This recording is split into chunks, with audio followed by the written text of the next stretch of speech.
Vamos a empezar con el tema del día de hoy, que es linfoma no Hodgkin. Espero que estén todos muy bien. Quiero mandar un saludo muy especial a Colombia, ya que tenemos muchos visitantes de ahí en nuestros videos, entonces espero que estén todos muy bien por allá. El tema del linfoma no Hodgkin es un tema que al inicio puede sonar un tanto complicado y al final también. ¿Por qué digo esto? Porque el linfoma no Hodgkin es un tema muy amplio, del cual se ha hecho investigación continuamente y del cual podemos hablar muchas horas y no llegar ni siquiera a la superficie de lo que es el tema. Pero vamos a abordar el tema para pregrado, para hematología en pregrado. Y el linfoma no Hodgkin es un tema que vamos a intentar hacer clasificaciones y de esa manera poder estudiarlo de manera más sencilla. Para empezar, el linfoma no Hodgkin pertenece a lo que conocemos como tumores linfoides, porque tienen su origen a partir de las células del sistema inmunológico. Estos linfomas, que son tumores sólidos, a diferencia de las leucemias, que son tumores líquidos, los vamos a clasificar en linfoma Hodgkin y linfoma no Hodgkin. Y a su vez el linfoma no Hodgkin va a tener cierta clasificación que vamos a ver ahorita. De acuerdo a su origen inmunológico, los linfomas los clasificamos como Hodgkin y no Hodgkin. Y los no Hodgkin los clasificamos como de células B, células T y células NK. Los de células B los clasificamos en difuso de células grandes, folicular, células del manto, de la zona marginal, Burkitt, tricoleucemia, linfoplasmocítico y lo que conocemos como leucemia linfocítica crónico, linfoma linfocítico crónico, que es un tema aparte que vamos a ver posteriormente. Los linfomas no Hodgkin de células T los clasificamos principalmente en tres: periférico, anaplásico y micosis fungoides. De acuerdo a la agresividad también podemos clasificar a los linfomas no Hodgkin en dos grandes grupos, los de bajo grado y los de alto grado. Los de bajo grado son aquellos que están implicados con un crecimiento lento, y aquí se hallan el 40-50% de los tumores no Hodgkin. El paciente a veces puede ser asintomático, es decir, hasta su visita con el médico se pueden encontrar datos de enfermedad y el paciente te diría que él no sintió absolutamente nada. Y generalmente estos tumores se manejan de manera o conservadora o solamente con observación con un tratamiento ligero. No se hace el mismo esquema agresivo que en un linfoma de alto grado. Los tipos de linfomas de bajo grado son el folicular, la leucemia linfocítica crónica, el linfoma Maltz, el linfoplasmocítico, micosis fungoides y la tricoleucemia. Los de alto grado son hasta en un 50-60% de los no Hodgkin, por eso se habla que generalmente los no Hodgkin tienen peor pronóstico que los Hodgkin. Los de alto grado son más agresivos que los de bajo grado y el tratamiento que se debe dar debe ser inmediato. Los tipos de linfoma no Hodgkin de alto grado son difuso de células grandes, manto, Burkitt, T periférico y anaplásico. La frecuencia de los tumores no Hodgkin, de los linfomas no Hodgkin, es muy amplia, como ven en la imagen. El 31% de los linfomas no Hodgkin va a ser de tipo difuso de células B. El 22% va a ser folicular, 8% Maltz, 7% T periférico, 6% leucemia linfocítica crónica, también 6% células del manto y ya el resto con una frecuencia menor del 2% de los linfomas no Hodgkin. Por lo tanto, si ustedes diagnostican linfoma no Hodgkin o tienen la sospecha de linfoma no Hodgkin, hasta un 50% de casos va a ser o difuso de células B o folicular. Epidemiológicamente hablando, tenemos cifras de Estados Unidos. En México no hay mucha investigación sobre el linfoma no Hodgkin, más que en centros especializados como el Instituto Nacional de Nutrición o el Instituto Nacional de Cancerología. Pero las cifras que les muestro son de Estados Unidos, en la cual se habla que la incidencia del linfoma no Hodgkin ha aumentado en 1.3% anual entre 1992 y 2007. Se ha asociado mucho a las cifras incrementadas de VIH en la población, sin embargo, esta asociación aún no está bien establecida. El factor de riesgo mejor establecido para el linfoma no Hodgkin es la inmunosupresión, eso no hay duda.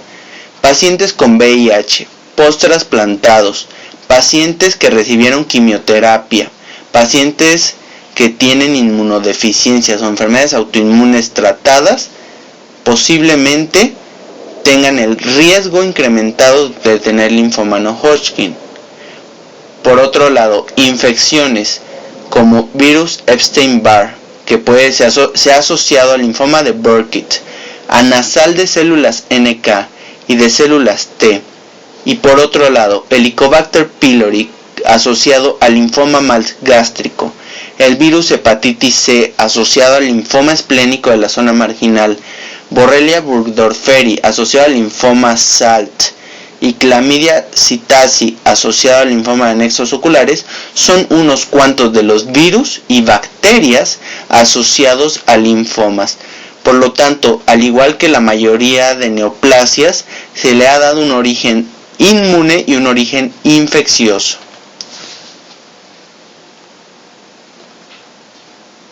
Tenemos que las citocinas van a ser métodos por los cuales nosotros podemos estudiar a los tumores, y también pueden ser dianas farmacológicas en las cuales podemos usar anticuerpos monoclonales esperando que se tenga resultado a la hora de tratar a nuestros pacientes.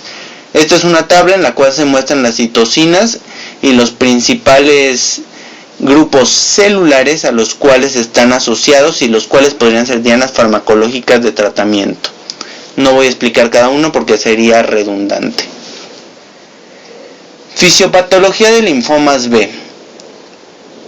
De acuerdo a las estadísticas que mostramos, 85 a 90% de los linfomas de no Hodgkin son de linfocitos B y 10% linfocitos T o NK. La fisiopatología se habla que los precursores de células B, como saben, surgen en la médula ósea. Ahí en la médula ósea se lleva a cabo una recombinación genética para ensamblar cadenas ligeras y pesadas de inmunoglobulinas. En este proceso participan enzimas que causan en las cadenas enlaces que pueden favorecer translocaciones en linfomas. Esto hace que se activen protoncogenes y que las células ya alteradas migren a tejidos y se conviertan en células malignas. Aquí en estas células malignas va a llevarse a cabo generalmente un cambio de isotipo que lleva a una hipermutación somática. Entrando un poquito más a detalle con esto de la hipermutación somática en el linfoma no Hodgkin, como sabrán no hay la fisiopatología bien establecida, sin embargo les presento las teorías que se tienen actualmente. Cuando hay células con hipermutación somática, estas son provenientes del centro germinal y también hay células posteriores al centro germinal, o sea hay provenientes y posteriores. Y de estos linfomas tenemos el linfoma de Burkitt, folicular, linfoplasmocítico, MALT y difuso de células B, que comparten la característica de que hubo una hipermutación somática inicial. El linfoma no Hodgkin sin hipermutación somática, por otro lado, se dividen previos al centro germinal y provenientes del centro germinal. Los previos al centro germinal originan la mayoría de casos de linfoma de células de manto. Por otro lado, los provenientes del centro germinal forman un tercio de los casos de leucemia linfocítica de células B o linfoma linfocítico de células pequeñas. Si la fisiopatología de linfomas B es poco entendida, la de linfomas T es menos entendida. Se ha estudiado menos porque la prevalencia es menor de la enfermedad. Las translocaciones que activan oncogenes específicos son poco comunes a diferencia del linfoma B, excepto en un linfoma llamado linfoma anaplásico de células grandes, en la cual hay una translocación 2,5 que involucra ALK. Vamos a ver posteriormente qué es esto. Estos linfomas T tienen patrones específicos de expresión génica, aunque la excepción es el linfoma periférico de células T. Y por otro lado, las células T nodales se relacionan con las células T efectoras en algunos linfomas T. Como vieron, los linfomas T son muy poco entendidos y entre tanta excepción y excepción se sabe absolutamente casi nada de estos. Vámonos con la presentación clínica. La presentación clínica depende de tres cosas: el sitio de involucramiento del linfoma, la historia natural del subtipo de linfoma, como vimos hay de bajo y alto grado, y la presencia o ausencia de síntomas B. ¿Cuáles son los síntomas B? Pérdida de peso mayor del 10%, diaforesis nocturna y fiebre mayor de 38 grados. Se habla que 2 de cada 3 pacientes se van a presentar con una linfadenopatía no dolorosa difusa, y linfomas de bajo grado generalmente presentan linfadenopatía periférica de tamaño variable que el paciente puede asociar a una gripa con una inflamación de ganglios. Es difícil pescar estos linfomas de bajo grado. El estadiaje se da por el sistema Ann Arbor, en el cual divide en 4 principales estadios, 1 a 4, en el que el 1 hay un involucramiento de una cadena de linfonodos en un órgano o sitio. El 2 es que hay 2 o más cadenas involucradas dentro del mismo lado. El 3 es que ya están involucrados bilateralmente los ganglios en el cuerpo humano, y el grado 4 es que ocupan espacios más allá de la región donde empezaron, es decir, que hay una diseminación de la enfermedad. Modificadores para que sea 1A o 1B o 2A, 2B, la presencia o no de síntomas B. ¿Cómo debemos valorar la enfermedad? Ojo, se realiza un inmunofenotipo para el diagnóstico. Se hacen estudios de citogenética para estadiaje y pronóstico y para identificar mutaciones y traslocaciones cromosómicas. La tomografía axial computarizada se utiliza para valorar la diseminación linfática con crecimiento de ganglios en el cuerpo humano. La resonancia magnética se prefiere para valorar enfermedad ósea y de sistema nervioso por la especificidad y sensibilidad de la imagen como prueba diagnóstica de enfermedad de estos órganos. Los estudios PET, que es tomografía por emisión de positrones, se pueden hacer con fluorodesoxiglucosa, en la cual estas zonas de alta actividad metabólica van a tener una alta captación de este marcador, que es la fluorodesoxiglucosa, y de esta manera es útil para valorar respuesta a tratamiento. Pronóstico. El pronóstico lo damos con un índice pronóstico internacional, por sus siglas IPI, que es la escala pronóstica más utilizada para el linfoma no Hodgkin.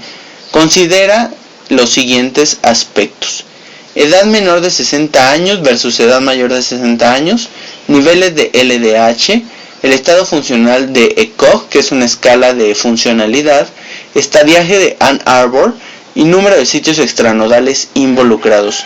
A partir de esto da un puntaje y evalúa a sus pacientes como de bajo riesgo, riesgo bajo intermedio, riesgo alto intermedio o riesgo alto. Se habla que pacientes con riesgo alto tienen una supervivencia menor del 25%.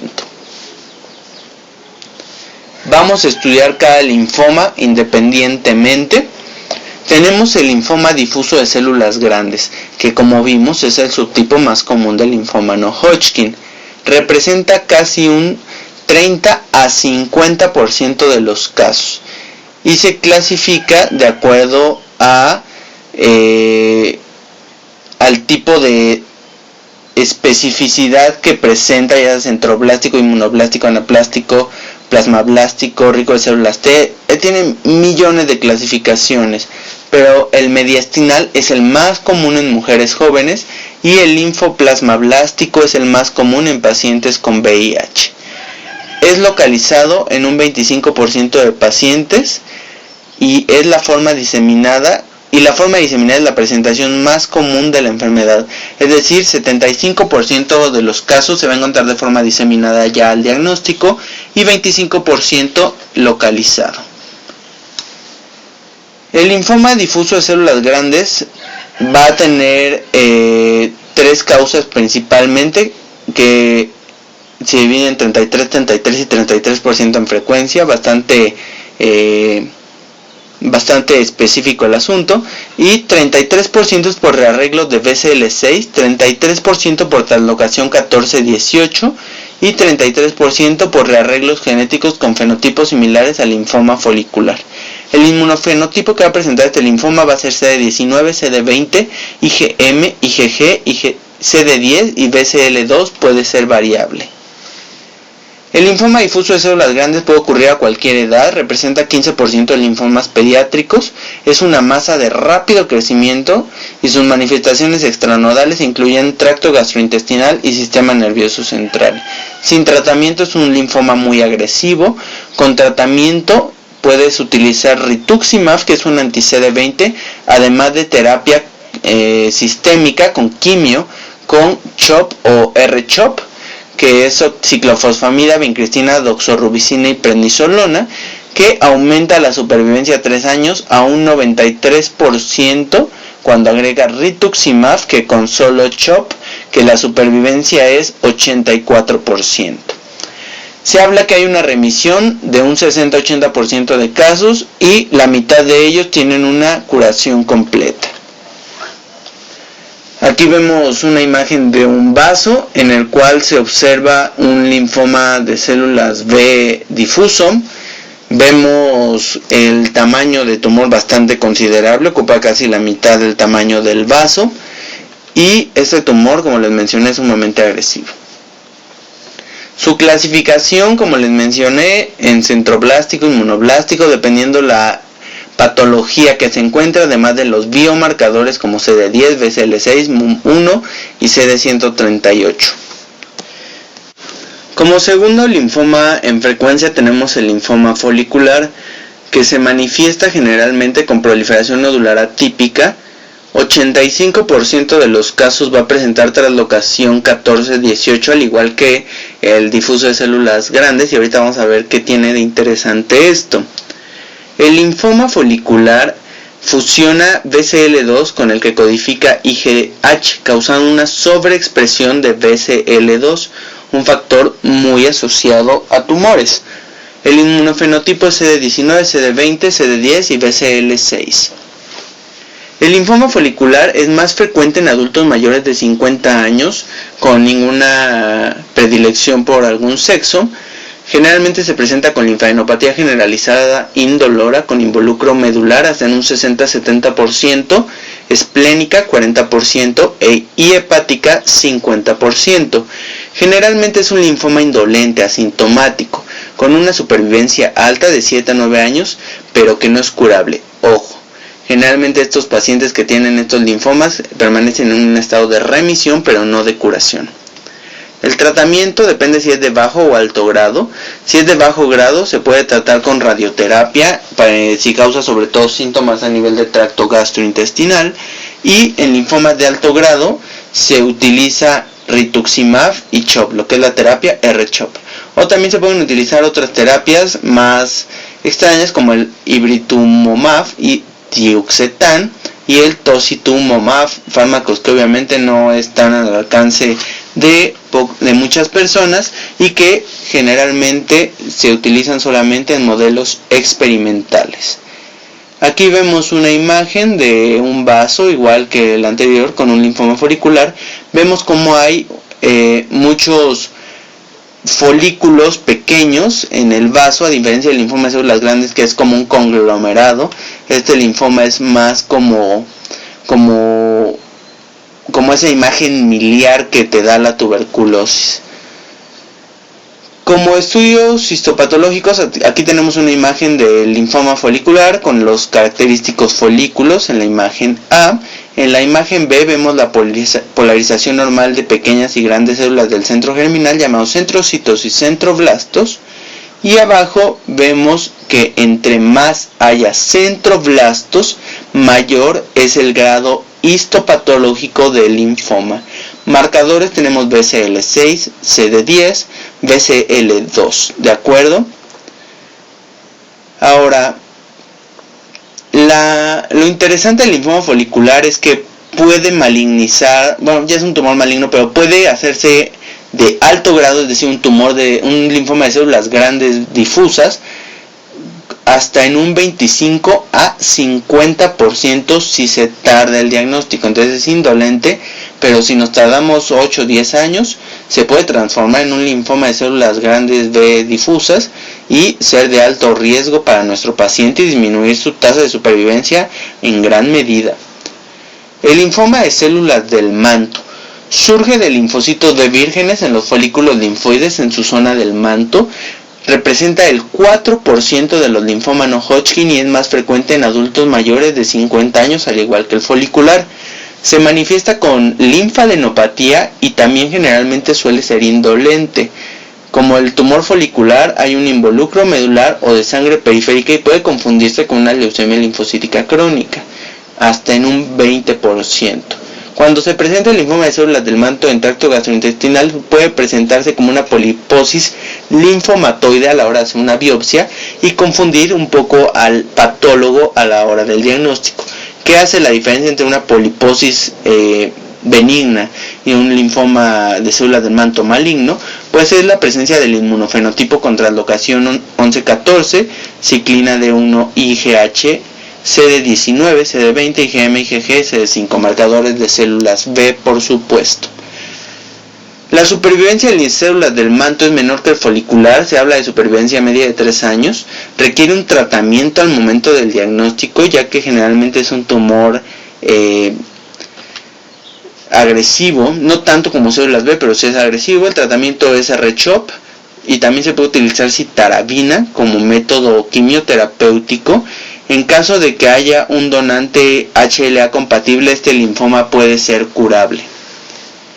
A la histopatología se observan células linfoides pequeñas y haciendo un zoom en el microscopio vemos células con contorno nuclear irregular y cromatina densa.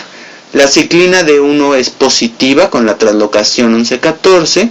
Hay una variante que se llama blastoide que generalmente se asocia a un peor pronóstico. Aquí tenemos la poliposis linfomatoide, en la cual vemos en la colonoscopía cómo se aprecia ese pólipo a nivel del tracto del colon, y vemos cómo a la hora de hacer la biopsia y a la hora de usar marcadores que reconozcan ciclina D1 y marcadores de células B, podemos identificar que se asocia que este es un linfoma de células del manto y no un pólipo de otro tipo como adenomatoso. El linfoma de la zona marginal son tumores de los linfocitos B que surgen dentro de los ganglios linfáticos, el vaso o los tejidos extraganglionares. Es el tercer linfoma no Hodgkin de frecuencia y se denominan linfomas MALT o tumores linfoides asociados a la mucosa, y hay indicios que hay una hipermutación somática de base y se consideran originados por linfocitos B de memoria, abundantes en, por ejemplo, mucosa intestinal. Se debe a trastornos inflamatorios también como Sjögren, tiroiditis de Hashimoto, en las cuales hay una descompensación inmune y por lo tanto también se le ha asociado esta etiología. Los linfomas de la zona marginal son localizados y se pueden diseminar en etapas avanzadas.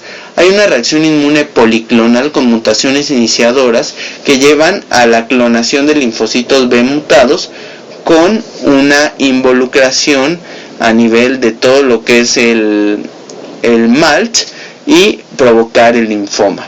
Translocaciones es 11-18, 14-18 o 1-14 que estimulan la expresión de BCL10, MALT1 que activan al factor al NF-kappa beta, y el tratamiento es con rituximab, quimio, con CHOP generalmente, y también, por ejemplo, un linfoma MALT se asocia con que tenemos que tratar la infección por Helicobacter pylori y puede remitir este tumor. Vemos aquí la imagen histopatológica con lesiones linfoepiteliales, con células pequeñas intermedias con abundante citoplasma, el linfonodo normal que no tiene zona marginal a la microscopía óptica y el linfoma de zona marginal infiltrando a la pulpa roja a nivel esplénico. Por otro lado, aquí tenemos en la imagen A una mucosa normal y en la imagen B un linfoma MALT. Vemos la entrada del linfocito, se me fue la palabra,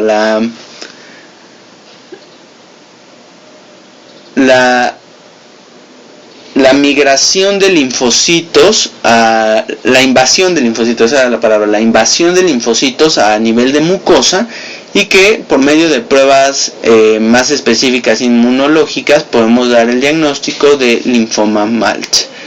A la imagen endoscópica podemos ver una lesión umbilical cerca de la unión escamocolumnar, patrón asociado al linfoma MALT. El linfoma de Burkitt. El linfoma de Burkitt hay tres tipos: el africano o endémico, el esporádico y el asociado a VIH. El linfoma de Burkitt africano o endémico se asocia a una infección por virus Epstein-Barr hasta en un 100% de los casos, y se habla que la afectación principal de esta enfermedad es a los huesos maxilofaciales, provocando deformidad, y a la mandíbula. El linfoma de Burkitt esporádico se habla que hasta en un 50% de los casos está asociado a Epstein-Barr, y su zona de afectación principal es la zona ileocecal y el peritoneo. El linfoma de Burkitt asociado a VIH es aquel que, como su nombre lo indica, está asociado a VIH, y obviamente su frecuencia en la última época se ha aumentado bastante. El linfoma de Burkitt presenta un inmunofenotipo CD19, 20, 10, BCL6 y BCL2 negativo. Se manifiesta con translocaciones de c-MYC en el locus IgH, translocación 814, o en la IG-kappa, que es translocación 28, o en la lambda 822. La quimioterapia se debe hacer de forma intensiva con metotrexate y citarabina para evitar riesgo de recurrencia en sistema nervioso central. El linfoma de Burkitt está asociado bastante a pediatría, y generalmente los casos son en niños. El patrón de cielo estrellado es la característica principal histopatológica, con un patrón de células que con citoplasma claro, que son las estrellas, en un fondo oscuro por las células tumorales, que es el cielo. La tinción de Wright en un aspirado de médula ósea, vamos a observar células con citoplasma azul con vacuolas, y a la hora de hacer un FISH se puede demostrar la translocación MYC. La tricoleucemia, pasando a otros temas, es una neoplasia de linfocitos B de memoria que se produce después del centro germinal. Ocupa alrededor del 2% de las leucemias, y también se le da el nombre de leucemia de células peludas. ¿Por qué? Porque las células leucémicas tienen proyecciones finas similares a pelos. Esto se produce porque hay una afectación medular por infiltración con formación de fibrillas de reticulina, y a la hora del aspirado hay una dificultad para realizar la toma de muestra. Es una enfermedad generalmente que se presenta con mayor prevalencia en hombres. Se habla con una frecuencia, con una relación hombre-mujer de 5:1, y presenta un inmunofenotipo de CD19, 20, IgG, CD11C, CD25, CD22 y CD103 positivo. Marcadores de actividad tumoral son CD25 y la fosfatasa ácida resistente a tartrato, y generalmente se habla de una mutación activadora que es BRAF B600E.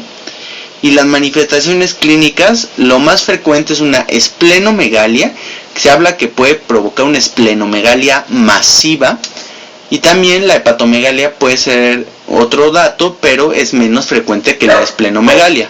La pancitopenia se da por afectación medular y el secuestro esplénico. Se asocia también a infecciones hasta en un 33%, generalmente por micobacterias atípicas, y que el paciente debuta con monocitopenia.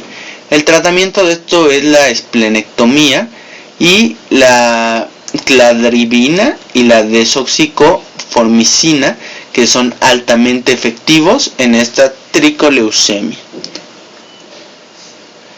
En esta imagen histopatológica vemos las características que les mencionaba de las células peludas, las proyecciones citoplasmáticas que presentan las células leucémicas, y por microscopía podemos ver mayor detalle de estas proyecciones. La leucemia linfocítica crónica o linfoma de linfocitos pequeños son manifestaciones diferentes de una misma enfermedad. Representa el 7% de los casos de linfoma no Hodgkin y la edad media del diagnóstico es 65 años. La relación hombre-mujer es el doble en hombres y frecuentemente se diagnostica ya en estadios avanzados con un involucro de médula ósea, hasta en un 72%. Tenemos que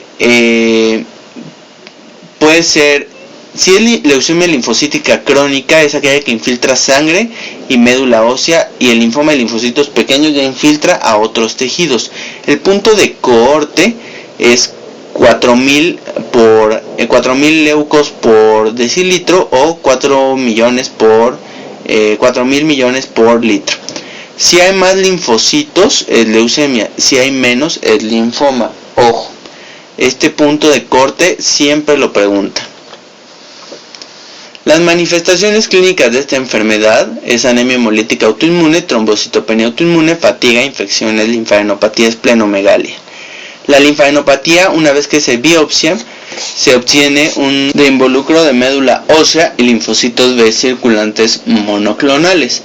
El diagnóstico diferencial se realiza con linfoma de células del manto, que también pueden expresar CD5, el linfoma linfoplasmocítico, linfoma de zona marginal nodal de células B. El marcador CD38 bajo es de buen pronóstico y la expresión de SAP70 generalmente es de mal pronóstico. El tratamiento se hace para las formas agresivas, ya sea Binet C, RAI 3 o 4 con quimioterapia. No se hace el trasplante no es curativo. A la hora de la histopatología, en la vista panorámica, observamos un borramiento de la arquitectura del linfonodo y si hacemos mayor enfoque, vemos un prolinfocito con la flecha negra. ¿De acuerdo? Ahí en el centro, casi en el centro de la imagen. El linfoma linfoplasmocítico ocupa menos del 2% de los linfomas no Hodgkin y se presenta principalmente en pacientes geriátricos. Inicialmente se describió como un linfoma de linfocitos pequeños, aunque posteriormente se descubrió que el linfoma linfoplasmocítico es la manifestación hística de la macroglobulinemia de Waldenström, una gamapatía monoclonal. El cuadro clínico es adenopatías, esplenomegalia, alteraciones en médula ósea y sangre periférica. El inmunofenotipo que presentan es CD19, CD20, CD22, FMC7, BCL2, PAC5 y CD79A. Este linfoma infiltra linfonodos, hígado y vaso y se ha asociado a virus hepatitis C. Se ha asociado a crioglobulinas en un 20% de los casos y a depósitos de IgM en riñón, intestino y piel. El tratamiento es con quimioterapia de forma intensiva con clorambucilo, fludarabina y cladribina. La supervivencia a 5 años es del 60% con tratamiento adecuado. A la hora de hacer la biopsia de médula ósea vemos las células linfoides de diferentes grados de diferenciación, que es la forma característica del linfoma linfoplasmocítico. Terminando ya con los linfomas B, pasamos del otro lado de la moneda, que son los linfomas no Hodgkin de células T. Los linfomas de Hodgkin de células T, tenemos el primero de ellos, que es el linfoma de células T periféricas, en el cual se borran difusamente los ganglios linfáticos por la alta invasión y se forman infiltrados, además de eosinófilos y macrófagos, con una neoangiogenia muy activa. El inmunofenotipo es CD2, CD3, CD5 y receptores alfa, beta y gamma delta para linfocitos T, además de los marcadores CD4 y CD8 característicos de los linfos T. Puede utilizarse análisis de DNA para hacer diagnósticos más específicos y confirmar reordenamiento del receptor de linfocitos T clonales, principalmente si tienes un enfoque de investigación. Las linfadenopatías generalizadas generalmente son el síntoma inicial, aunque podemos captar también eosinofilia, prurito, fiebre y pérdida de peso. Tienen un pronóstico aún peor que las neoplasias de linfocitos B maduros y una agresividad bastante comparable. esta no se queda nada atrás. Se presentan como enfermedad nodal en ancianos, pero también puede ser extranodales, generalmente en etapas avanzadas.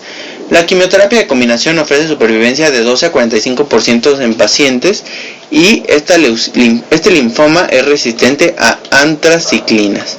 A la histopatología vemos el borramiento del linfonodo, de la zona del linfonodo. Vemos la presencia de inmunoblastos y linfocitos pequeños en un fondo de células plasmáticas. Característica esencial de este leucemia linfoma de células T, las células en flor que se observan en la sangre periférica. Este linfoma periférico T es heterogéneo, pero típicamente hay una presencia de células T neoplásicas de diferentes tamaños. El segundo tipo de linfoma de células T es el anaplásico y se define por la presencia del reordenamiento del gen ALK en el cromosoma 2p23. Son linfomas CD30 positivos, al igual que el linfoma Hodgkin, y tienen la translocación la translocación 2'5". Hay genes quiméricos que codifican proteínas ALK que activan vías de señalización Gestalt y que son el punto esencial de lo que es la oncogénesis de este tumor. Este linfoma está compuesto por células anaplásicas grandes con un núcleo en herradura y se agrupan en vénulas e infiltran senos linfoides. Simulan ser un carcinoma metastásico. Representa el 2% de los linfomas no Hodgkin y ocupa del 10 a 15% de los linfomas pediátricos. Se presentan en niños y adultos jóvenes, afectan partes blandas, pero con un buen pronóstico en estas zonas. La tasa de curación con quimioterapia es del 75 al 80% usando brentuximab, betodina o el uso de algunos otros fármacos que no voy a citar, que como algunos agentes antitubulina con ese nombre larguísimo que no vale la pena hacer aclaración porque no se los van a preguntar y para fines prácticos no es esencial que se sepa. Histopatológicamente aquí vemos la célula anaplásica con el núcleo en herradura. La presencia de ALK positivo con localización nuclear y citoplasmática está asociada con un mejor pronóstico. Es decir, si el linfoma anaplásico es ALK positivo, tiene mejor pronóstico que el ALK negativo. En la imagen C podemos apreciar una célula con translocación ALK y en la imagen D una célula normal. Ya casi para terminar, la micosis fungoides y el síndrome de Sézary, que es la forma sistémica, es un linfoma de células T CD4 cooperadoras que se infiltran en la piel. Evoluciona en 3 fases las lesiones cutáneas: una fase premicótica inflamatoria, la fase de plagas y la fase tumoral. Generalmente hay una afectación epidérmica y en la parte superior de la dermis están infiltradas células de T neoplásicas de aspecto cerebriforme. La progresión es tardía y hay una diseminación extracutánea hacia ganglios linfáticos y médula ósea. El síndrome de Sézary, como les mencioné, es la variante sistémica y se denomina también eritrodermia exfoliativa generalizada. Las lesiones raramente evolucionan a tumefacción y se observa una leucemia de células de Sézary, ese nombre, asociada con núcleos cerebriformes característicos de la micosis fungoides también, y el inmunofenotipo es LA, CCR4, CCR10 y CD4 positivos. Son tumores indolentes con una mediana de supervivencia de 8 a 9 años. El episodio terminal es una transformación al linfoma de linfocitos T, un linfoma ya totalmente agresivo y con un mal pronóstico. Aquí en estas imágenes vemos en la primera las lesiones características de las micosis fungoides. Vemos esas placas eritematoscamosas que podrían ser un diferencial con muchísimas cosas. Por eso es difícil el diagnóstico de micosis fungoides. Síndrome de Sézary, vemos la eritrodermia exfoliativa, las fisuras palmares y la queratosis plantar. Vemos al hombre rojo ahí de la imagen A, característico de ser una eritrodermia. A la hora de la histopatología observamos un infiltrado de células mononucleares atípicas en la epidermis, compatible con micosis fungoides. Y bueno, esto sería todo con respecto a este tema. Es un video largo, la verdad, porque es un tema bastante largo, pero es uno de mis favoritos a la hora de dar este tema. Y espero que lo hayan disfrutado. Nos andamos viendo pronto, les mando un muy grande abrazo y nos estamos viendo el domingo para hepatitis D y E.